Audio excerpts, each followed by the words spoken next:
I'm at the park, so you may hear some kids yelling in the background, but whatever. Okay, so I was trying to wait for the buzz to go down a little bit before I did my review. Plus, I thought that I was going to go see this again, which I still may, but I didn't want to wait any longer to give my review. Sinners. I got notes. Sinners is a movie that is written, directed, and produced by the talented Ryan Coogler. I have to script my stuff out to keep me on track. Otherwise, I'll be all over the place. So, anywho, it stars Michael B. Jordan, who plays twins Smoke and Stack, Wunmi Mosaku, the legendary Delroy Lindo, and Miles Caton, who apparently comes from a musical background. It is set in Mississippi in 1932. And let me tell you briefly about what was going on back then. The Great Depression, sharecropping and economic exploitation, Jim motherfucking Crow, and racial terror. And despite all of this,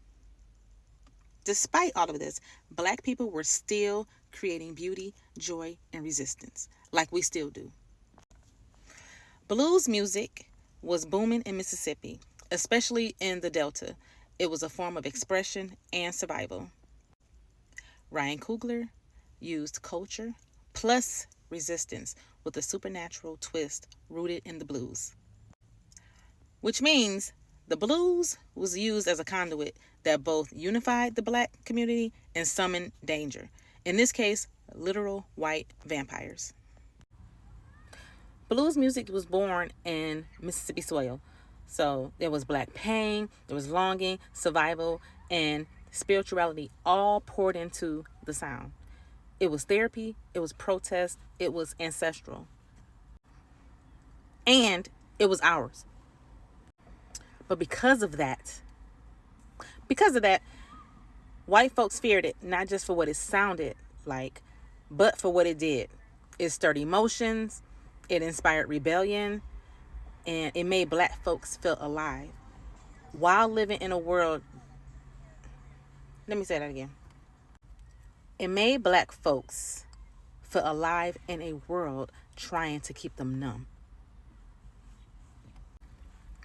Now let's talk about them white vampires.